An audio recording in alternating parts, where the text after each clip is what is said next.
What if the biggest breakthroughs in your business don't come from solving problems, but from creating them? I know, that sounds like madness. After all, leaders are trained to keep things calm, predictable, and running smoothly. But here's a dirty little secret. Predictable doesn't drive innovation, safety doesn't spark growth, and playing it safe, well, that's the fastest route to stagnation. And that's what we're talking about today on Experienced Leadership. Welcome to Experienced Leadership, a podcast that challenges small business owners and entrepreneurs, just like you, to dare to be the exception.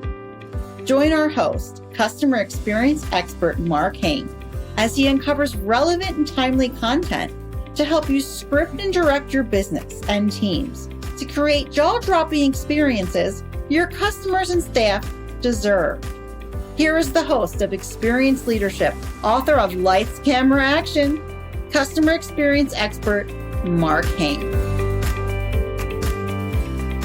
Welcome to this episode of Experienced Leadership. I am your host, customer and employee experience strategist, Marc Haine, and my guest today is author, speaker, and leadership disruptor who turns chaos into breakthroughs, Ted Santos. And today we're going to be diving into why most innovative efforts fall flat and how you can lead your team through intentional disruption to spark very real scalable growth. My one ask is that if you know anybody who could use this information, please go ahead and share this link. If you're like most business leaders, you've probably spent your career trying to solve problems, put out fires, and keep chaos at bay. But what if that's exactly what's holding you back? What happens if the real key to performance is causing problems on purpose? I know, it sounds risky, maybe even a little reckless, but that brings us to our question of the day. So how much is your organization losing right now because your team is too focused on solving the wrong problems? I'd love for you to be part of this conversation. Why don't you go ahead, share the link of this episode on your favorite social media platform, hashtag it Experienced Leadership, and put your comments down and be part of this conversation.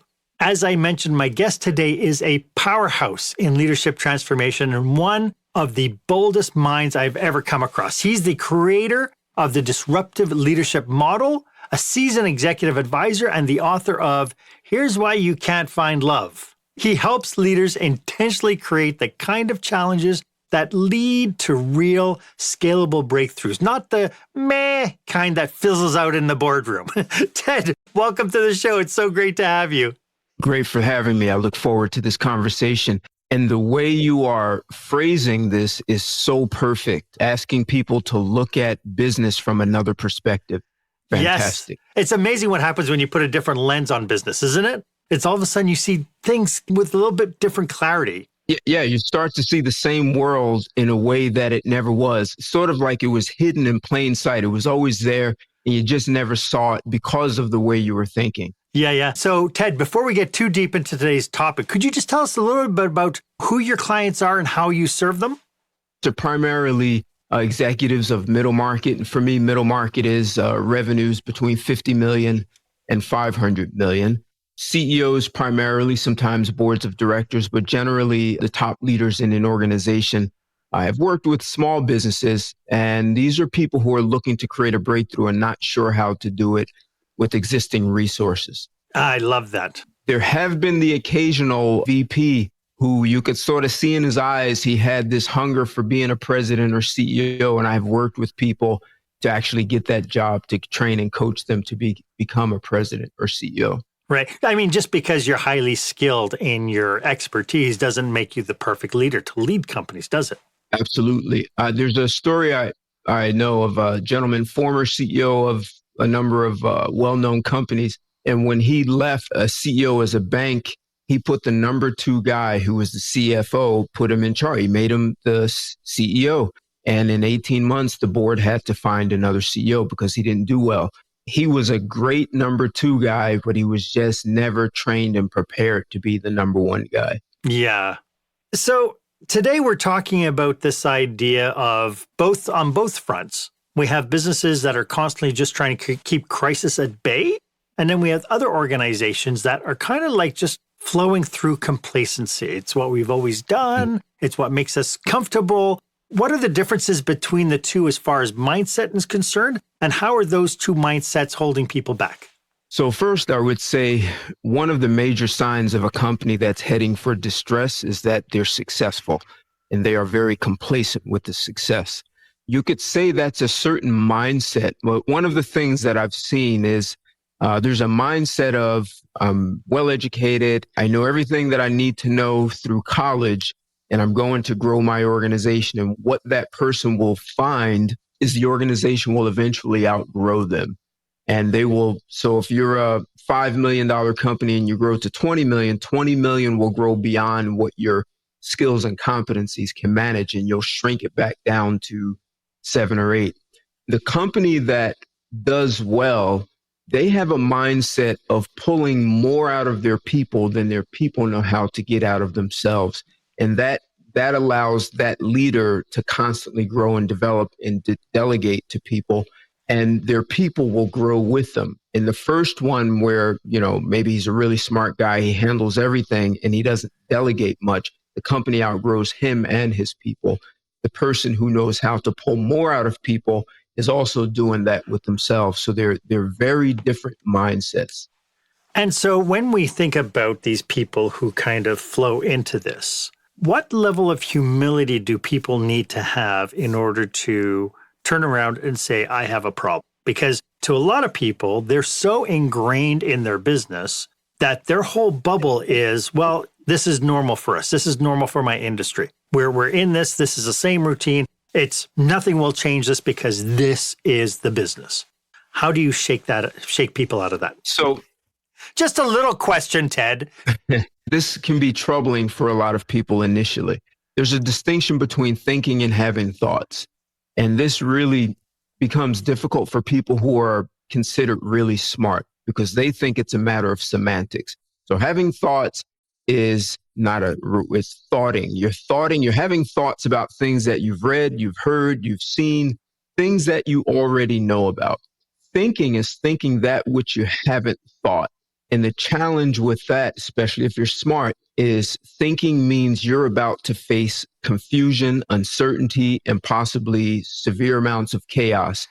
And if you're good and you're smart and you're accustomed to having the right answers and being able to learn stuff quickly and learn things that are related to what you already know, you're good. But once you get over here to thinking and the confusion and the uncertainty, you generally don't have tools to manage that. So the first thing you want to do is get rid of it. And as you were saying at the beginning of the show, that's how you end up stuck in complacency. And that's how you end up with entire industries stuck because they're all pretty much using the same tools. And a perfect example is, why didn't Sony come up with the iPod? They were the masters of the miniature listening devices, but they were successful. They were complacent. Hey, we're going to even make a Discman now.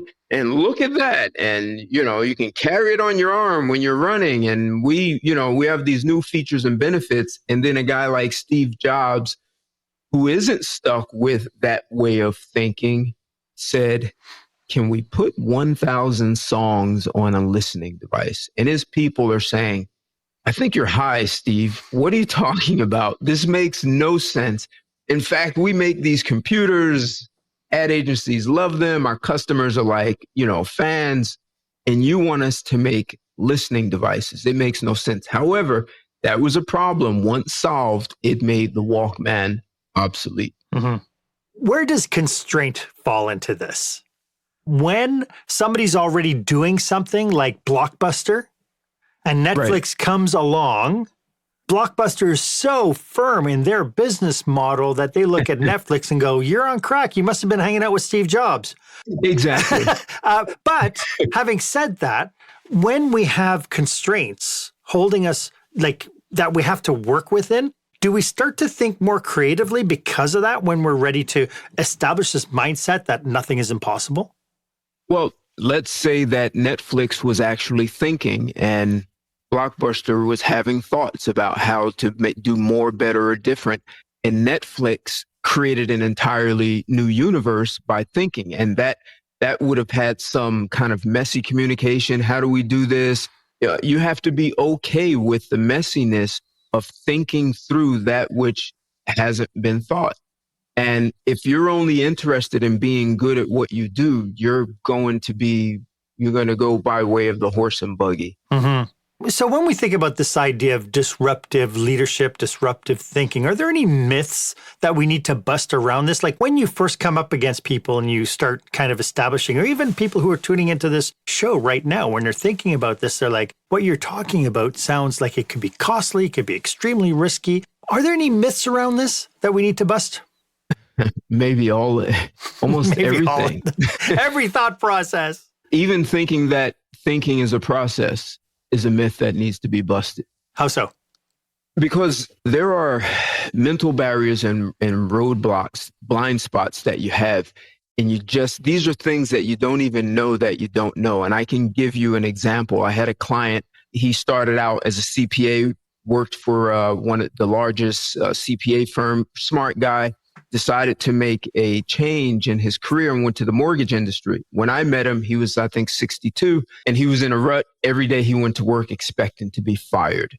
And the guy he was someone that you couldn't not like. There was no way you could not like this guy. When he walks into the room, he knew how to break the ice and make everyone comfortable. And so he was a master at that. He would get meetings with people he called heavy hitters. These would be investors. He'd sit at the table with them. He'd crack a joke. Everyone laugh. He'd talk a little business and then make another joke and another joke. And the investors would leave the table with no deal, but they would want to go out and have beers with the guy again. And he couldn't understand why he wasn't closing deals. So he was just waiting to get fired. What we discovered that he didn't know when he was 13, he was in the backseat of a car with a few older guys, 17, 18 years old. And one guy said, "Hey, what's this guy doing with us? He's just a little young guy." He cracks a joke. Everyone laughs. They put their arm around him and says, "You're a cool guy and you belong." So that became his sort of superpower when he wasn't doing well. So and that was a blind spot. So he used it because it worked, but he had no way to distinguish when it was obsolete, when it was bankrupt. And this is something people have. It's what will derail people. So in that case, we had to get him to unlearn that, not stop doing it. You still can be the icebreaker, but that's not how you close deals. So now we're going to work on strategies and questions in a way to engage your prospects so that you can find out what their needs are and close the deal. So when he hired me in the first 3 months, he doubled his productivity. In the next 3 months, he doubled that. So, and 3 of his competitors started courting him, and he actually went to another company because they made him a better offer. So this is a guy, 62, supposedly he can't teach old dogs new tricks. And he went from waiting to be fired to being courted by his competitors, and his company would call him into the office and say, "We'll give you whatever resources you need because you're that good." So that's an example of people thinking they just need to do more, better, or different of what they're already doing. Mm-hmm. And they can't see that they're digging a hole and it won't get them out of it. How do people get into a mindset where they can start objectively looking at this? Because most entrepreneurs, most leaders I know are finger pointing because all they see is the symptom of the problem. They don't understand what's at the root of it, but what they see is my staff are disengaged. Nobody wants to take a chance. Nobody's innovative. If I'm not telling them what to do, nobody does anything. What needs to happen for a leader? Let's say somebody's tuning into this today. What needs to happen as far as their own personal awareness to make them turn around and go, "Oh my gosh, I think I need help"?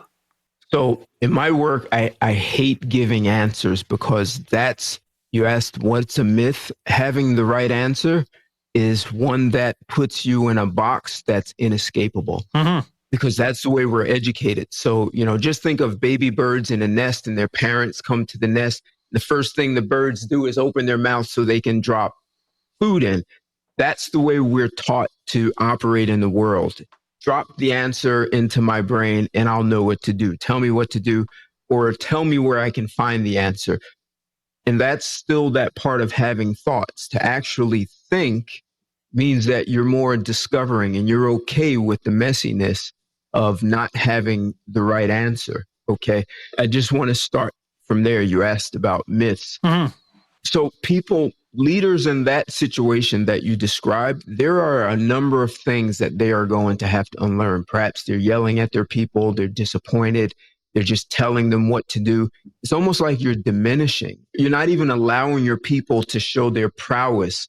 So a more effective way, and this is giving an answer, a more effective way is to ongoingly ask your people to do things they don't know how to do or things they believe they don't know. You know, as a leader, one of the things you want to do is have sort of an inventory of your people's competencies and capacities. And there are things that are tangential. So maybe they haven't done this specifically, but they've done something that's close to it and you can pull them out, stretch them in that area. So ask them to do things they don't know how to do. Do not give them the answer. And if they don't get it right or fail, even if you know the answer, don't give them the answer. Ask questions. Be Socrates. Ask them questions that help them discover it on their own, because what will happen is their brain, there's something called neuroplasticity. Their brain will grow new neural pathways that give them new perspectives and will give them this sort of prowess and pride of being able to accomplish it. The Greeks had it right. We focus so much on wanting to find happiness, but the Greeks had a word called eudaimonia. And eudaimonia is often mistranslated as happiness, but really it's a euphoria that you experience after working through obstacles and difficulties and coming out with an accomplishment.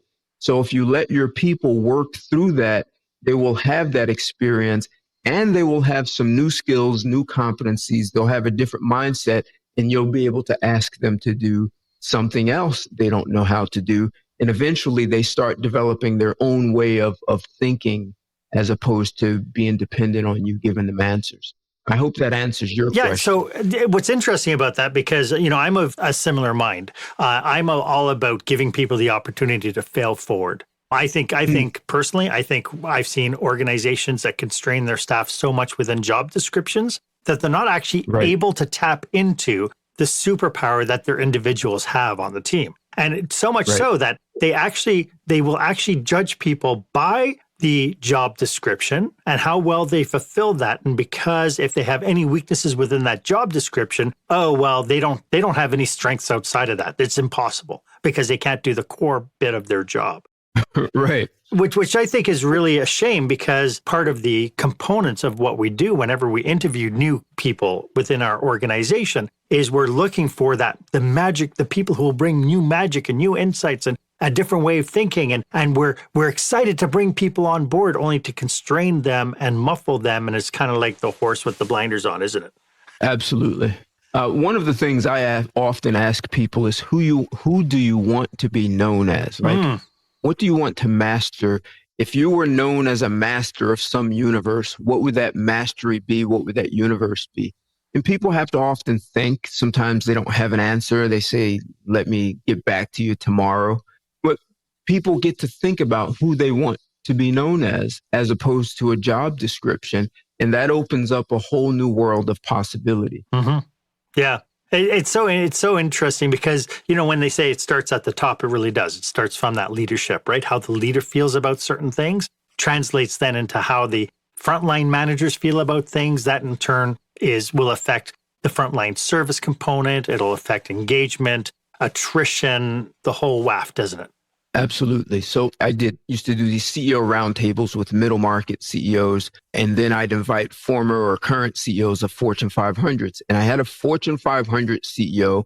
He was fairly young at the time, late 40s, and he said he was really good at turning around companies and driving revenues.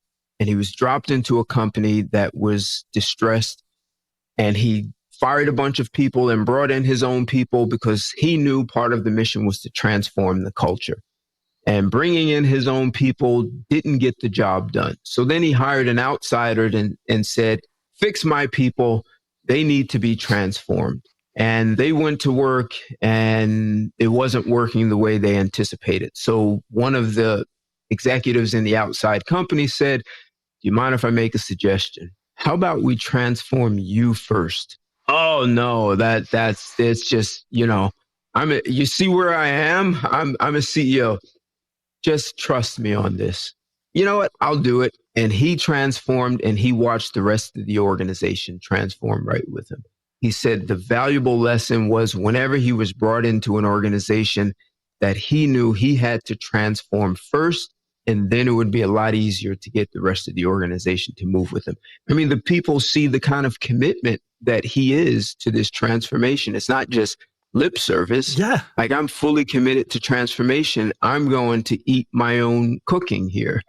I love that. And again, the humility it takes to come to that decision is huge, because a lot of people, to your point, they have their corner office, they have their reputation set on it, and the problem can't be me because look where I'm sitting, right? Right. It can't possibly be me. And yet time and time and time again, we're seeing it in the throes of that. It's not only in the upper management, but it's in the frontline management attitudes as well. Oh. Because you know what? Sure. That becomes part of the culture, doesn't it? That when you're in this leadership role, you have to respect me because I'm the manager.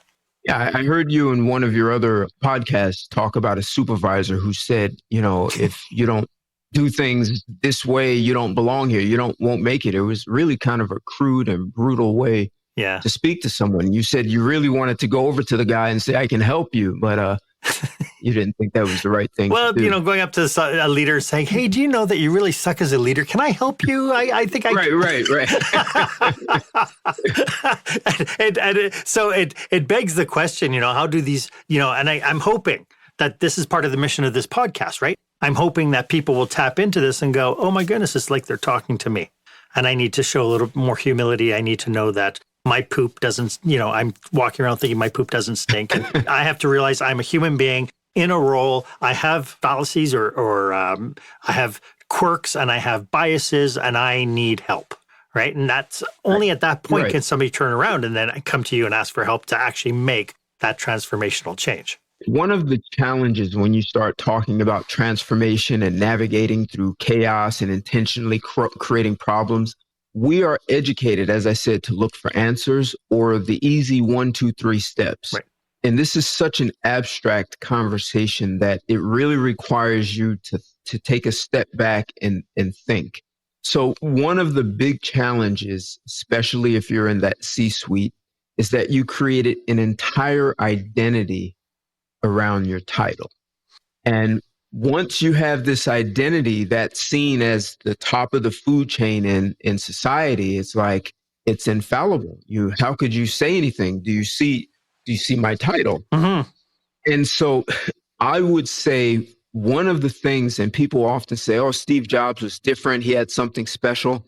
I'm going to assert that, and I never spoke to Steve Jobs, but I'm going to assert that what he did was he was able to unlearn his identity and not be stuck with it. And so what he would be more left with, more empowering, is this is what I stand for. This is what I'm committed to. And that becomes his true north, as opposed to the identity that's really fixed, because you can stand for one thing today, and once it's fulfilled, you create a new stand that becomes this platform for people to join you. So I stand for this listening device with 1,000 songs. iPod done. Okay, now I'm standing for that iPod being a cell phone. How do we do that, Steve? Well, that's what we're standing for. And I'm committed that, we have the best. You get what I'm saying? Yeah. As opposed to saying, I'm the leader, you do what I say. And so people will say, well, how do I unlearn this identity? How do I get out of that? And it's not like you read a book and it has the 3 steps that you get out of it. It's more like Navy SEAL training. So if you ask me for the 3 steps to become a Navy SEAL, you're asking the wrong question. It requires training. It requires a mindset shift. It requires unlearning. And it requires going through these conversations that could make you uncomfortable. But what's wrong with being uncomfortable?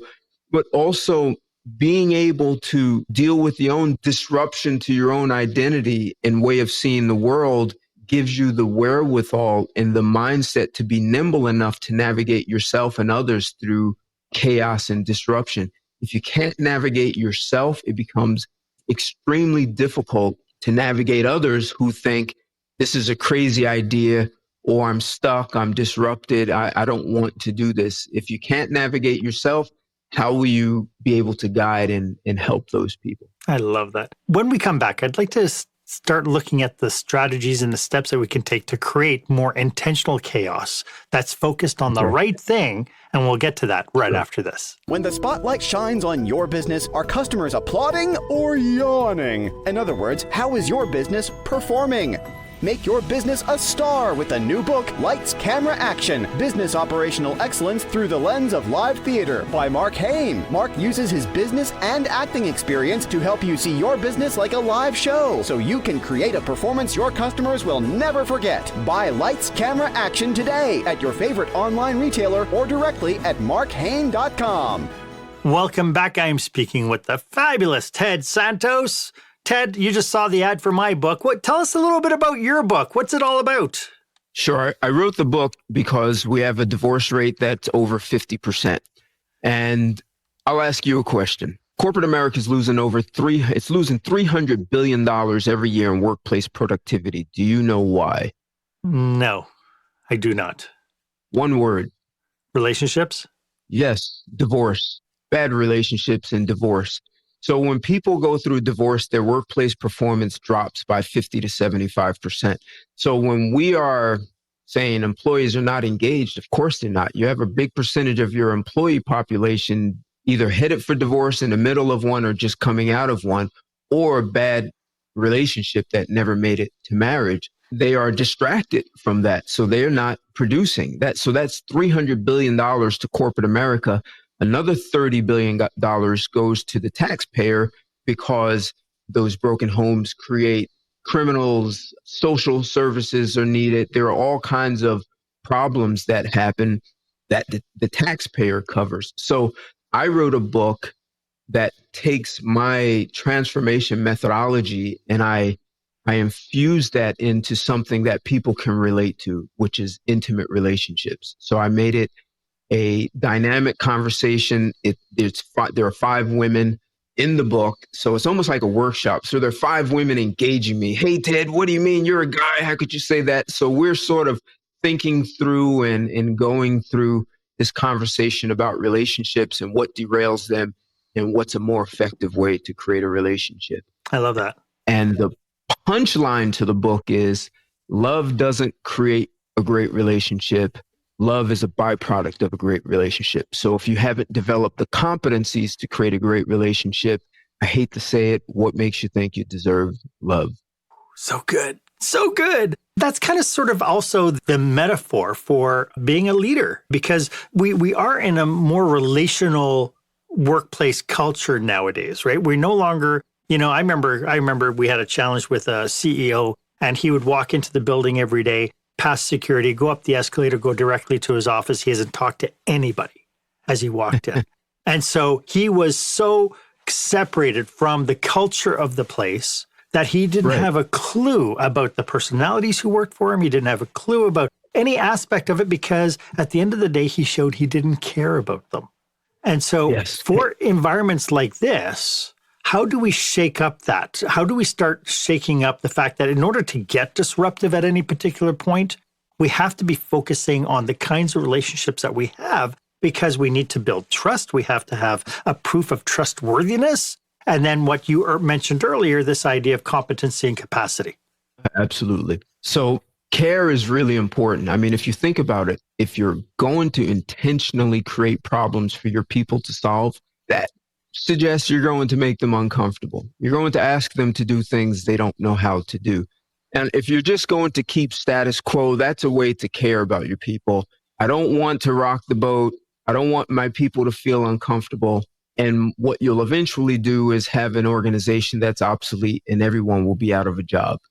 But if you want to be a leader in the industry, you have to care enough to understand who your people are and what their competencies are, what they're capable of, and not be afraid to pull more out of them. So it's really more of a care.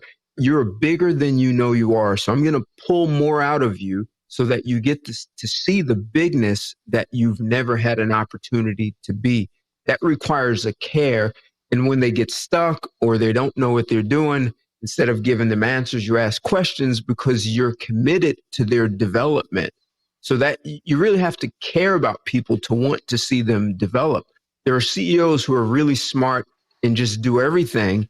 And what happens is the company grows to a certain milestone and those people become obsolete because he never guided and developed those people. He has to fire them. He brings on new people who are supposed to already have it, and the company outgrows them and he has to throw them out and bring in a whole, so if you care about your people, they'll be with you for the entire ride.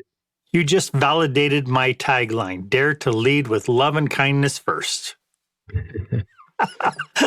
So I love that. So let's talk about this idea of disruptive leadership. You have a disruptive leadership model. What is it and how does it work? So when I work with clients, the first thing I'm looking at is where are your blind spots, your mental barriers? We have to address that first because I'm coming in asking you, what would a breakthrough be for you? Some CEOs will say, well, I have this breakthrough. It's my legacy. I'd love to do it. It keeps me up at night, every night, except it's not the right time. The economy is not right. My people are not ready. There is a long list of reasons why you can't do it. When the CEO peels back those blind spots, they then get to see that it's not the economy, it's not that their people are not, it's them saying, I'm not ready to do it. And the CEO is going to have to develop new skills and competencies. So one way to look at it is if you're a $50 million CEO and you want to get to 100 million, you need to become that $100 million CEO before you get there. Because I've seen CEOs who grow the company to 100 million and the company is more than what their competencies can manage and they shrink it back down. So whatever your revenue milestone is, you're going to have to get there first, which means you're pulling your people along.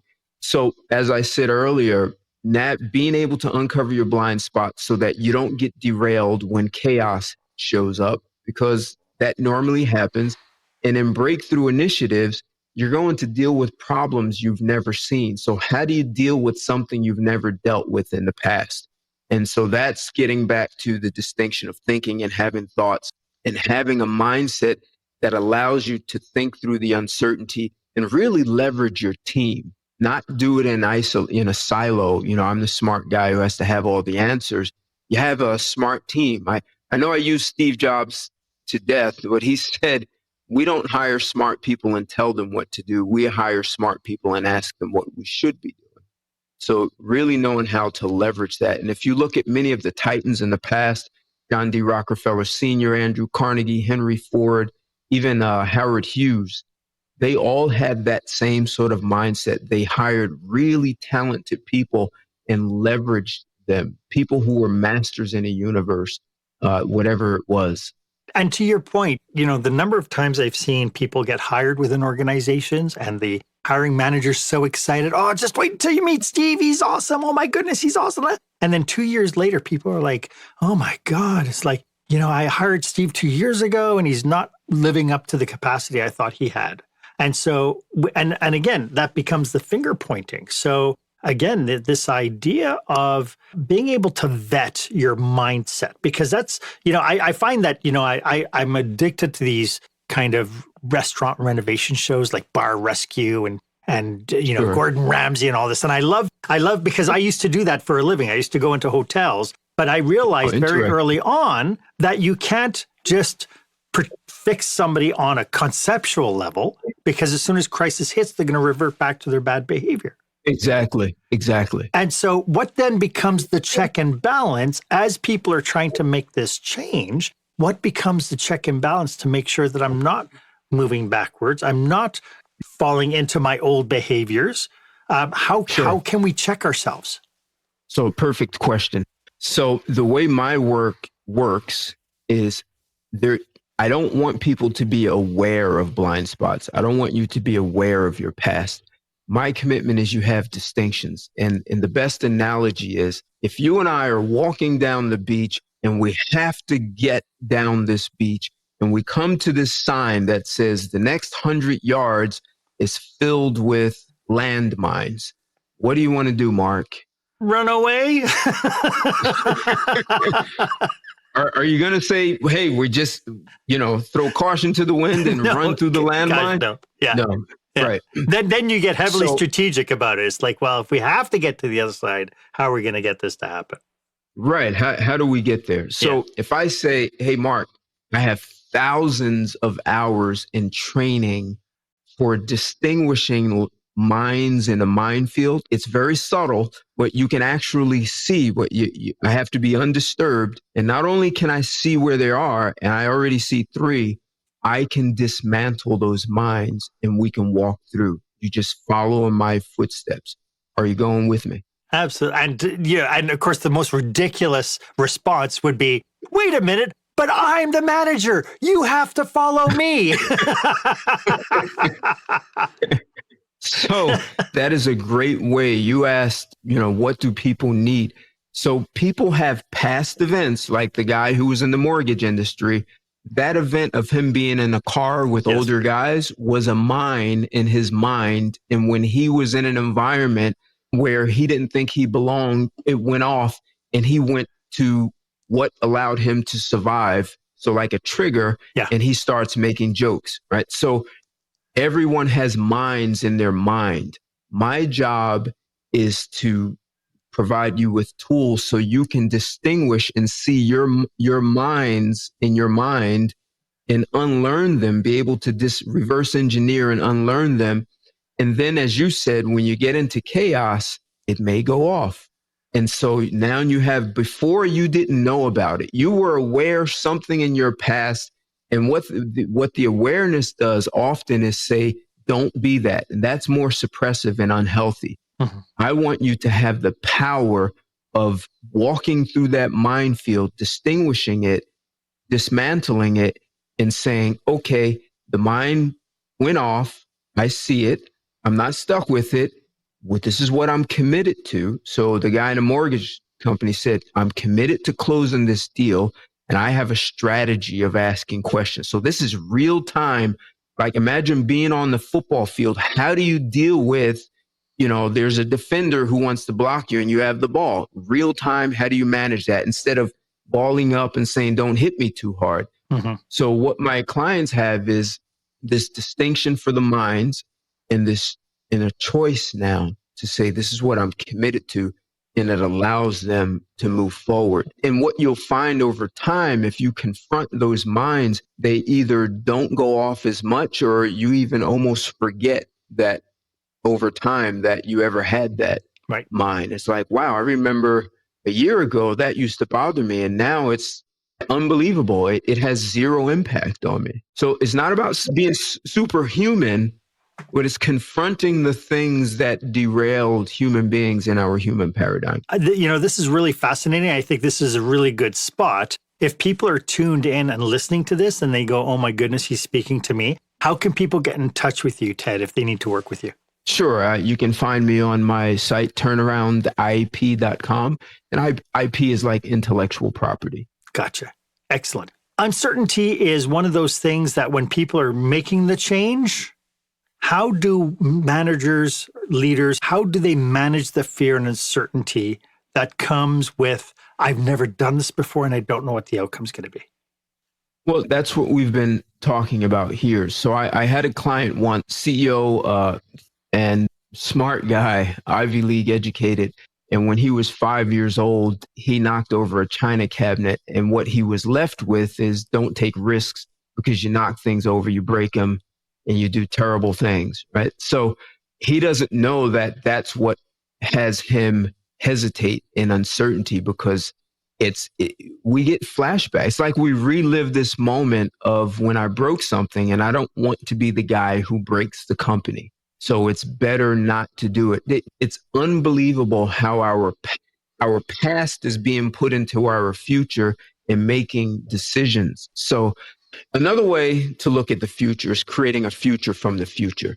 And it's a future you don't know how to do. And our founding fathers are a great example. We're declaring independence from Great Britain. And we've never run a country. We don't know how to do it. And we're going to, if we get caught, we'll be hung for treason. So we're putting our butts on the line, but we're creating this future that doesn't exist. We're creating this independent nation that we will run, and we're going to have to make it up as we go. Gives you goosebumps, doesn't it? Yes.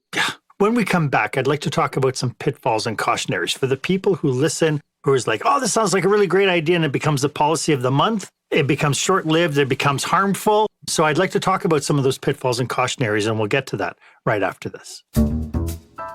Attention, meeting and event planners.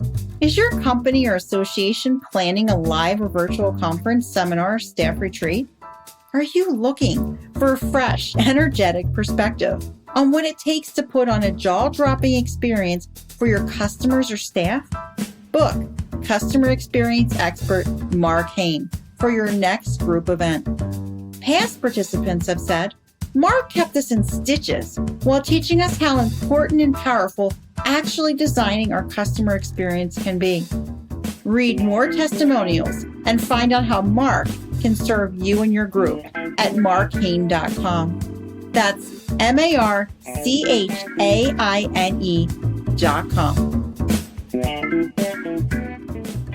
Welcome back. As you can tell, Ted and I are absolutely committed to serving businesses just like yours. So if you'd like to explore how we could be of benefit to you, especially if you're planning something like a leadership retreat or you're part of a conference planning team, drop us a line. Our contact details are in the show notes. We'd love to explore how to work with you and make your event absolutely stellar. Ted, what do owners and managers and frontline leaders need to do now to overcome their own mindset limitations and beliefs? Because we've been talking about what they should be doing. I know that working with you, you're going to have some sort of a checkpoint for them to be able to check themselves. But in the meantime, if some people are tuning into this and going, you know what, they're right, I need to change how I'm thinking. What does that checkpoint look like for them? So reading books can be helpful. It can help you explore other perspectives. But one of the things that is really helpful for leaders is if you're in your company, that person for whom you have not much affinity, you just don't like the way they think. That's the person you take out to lunch and you sit down and you get to know them as a human being. And what you will find is they are more human like you. You have way more in common than you think. And that person probably, most likely, has this untapped capacity, unmined talent that the organization isn't leveraging. And you're wondering why they are disengaged. Or as I said, they could be going through a divorce and be disengaged from that, right? Sure. So you might be a support structure. But ultimately, sitting down with people who you think you don't like, and you've made up this whole novel in your head about what kind of person they are, who they are, and why you're justified for not liking them. You know, I don't like people who wear bow ties and yellow socks. And I know what kind of people they are. They drive this kind of car. Or they, the guy is too tall or he's too short. You have all kinds of reasons. Those are the people that you sit down with, and you really, if you ask questions to invalidate them, most likely you're going to come up with more reasons and proof of why you don't like them. But really get to know them as a human being, who they want to be, who they always wanted to be, and just take time to get to know them. And what that does for you is gives you new perspectives and helps you then better check yourself with other people. I love that. As people consume this information, pitfalls and cautionaries, as they try to make a change. Obviously, again, we talked earlier on about this thing about becoming trustworthy, being in an environment where people can trust you. Are there any Right. cautionaries and pitfalls we should be aware of as we try to change ourselves first? Well, so one of the things that I see a major pitfall is when you're learning something that is going to support you in transformation, the pitfall is to make an attempt to understand it through that which you already understand. So now you're not learning anything new. In a way, you're saving yourself from confusion and uncertainty by saying, oh, that's just like this. I already know this stuff. Or you try to take something from, well, I learned this other thing over here and I learned something over here and I'm going to just put it all together. My suggestion is that you master it before you start judging it, before you start making it just like this or adding things, because once you dilute it, it loses its power.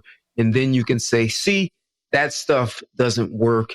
And it would have me wonder, is there some underlying conversation you have about yourself about nothing can help you anyway? So, but that's your secret that you never tell anyone. And so once you start thinking about how this is just like that, or I already know this, start to look at what's really underneath that has you sort of protect your identity from being disrupted, because ultimately that's what we're talking about. Your identity, your sense of who you are is possibly being disrupted, and people want to say, well, I'm okay. Why should I change? I'm really great as I am. And no one's saying you're not. Well, but when you were 5, you were great, but you're no longer 5. So becoming someone you've never been, and ultimately in my work, becoming someone you didn't know how to be, is really where the power is. That's so powerful, Ted. That is extremely powerful. Do you have any last thoughts about what we've been talking about today? Sure. So I'll bring my book and everything together. Okay. So we're talking about providing people with competencies to better navigate uncertainty and chaos. Ultimately, we're talking about conflict resolution. And so if the corporation could develop people in these competencies, people will take them home and be more effective in dealing with the conflicts with their spouse and their children. And what you will see is a significant drop in the divorce rate. If corporations could take on developing my people to be more effective in breakthrough initiatives so our company can be more innovative, have breakthrough growth, quantum leaps, and my people are less likely to be divorced, they're more likely to be engaged, and they'll have a great home life, and they'll come to work from a great home life, and they'll have a great work life, and they'll take that home and have a great home life. So it's this self-perpetuating circle of empowerment where people are actually getting what they want out of life, and sometimes even more than what they expected. So corporate social responsibility is where the corporation can provide people with the skills and competencies that make marriages work. I love that, because the spin-off ultimately is if we can help our employees, all our employees, not just our leaders, all our employees, build great relationships and sustain great relationships over the long haul, both personal and professional, it does nothing but spin off into a positive net result in our business. Lovely. The whole country, transforming the culture of the nation. Amazing, eh? Absolutely. Ted, could you remind everybody one more time how they can get a hold of you? Sure. My website is turnaroundip.com, and it's Turnaround Investment Partners. So Turnaround IP is for investment partners. Lovely. Thank you. Ted, thank you again for doing this. I really appreciate you sharing your passion and your ideas with us today. It's been absolutely brilliant. Thank you for doing this. Well, thanks for inviting me. This was a wonderful conversation. Hey. It was my pleasure to be here. I hope to have you back on again when you write your next book. I would love to.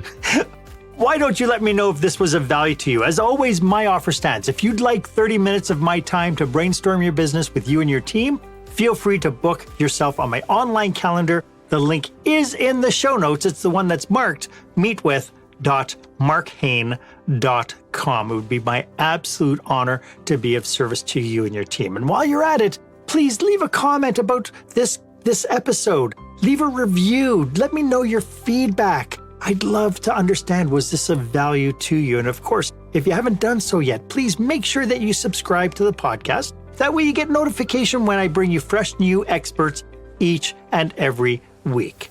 Thank you again for joining me today. My name is Marc Haine. I hope you stay safe, stay healthy, and I hope you dare to be the exception.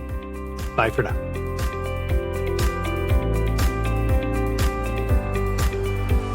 Thank you for joining us this week on Experience Leadership. Make sure you visit marchaine.com for a full directory of available episodes. While you're at it, if you found today's content valuable, please share it and tell your friends about the show. As Marc says, knowledge is power, but only if you share it. Be sure to tune in each week for the newest episode. Please stay safe, stay healthy, and dare to be the exception.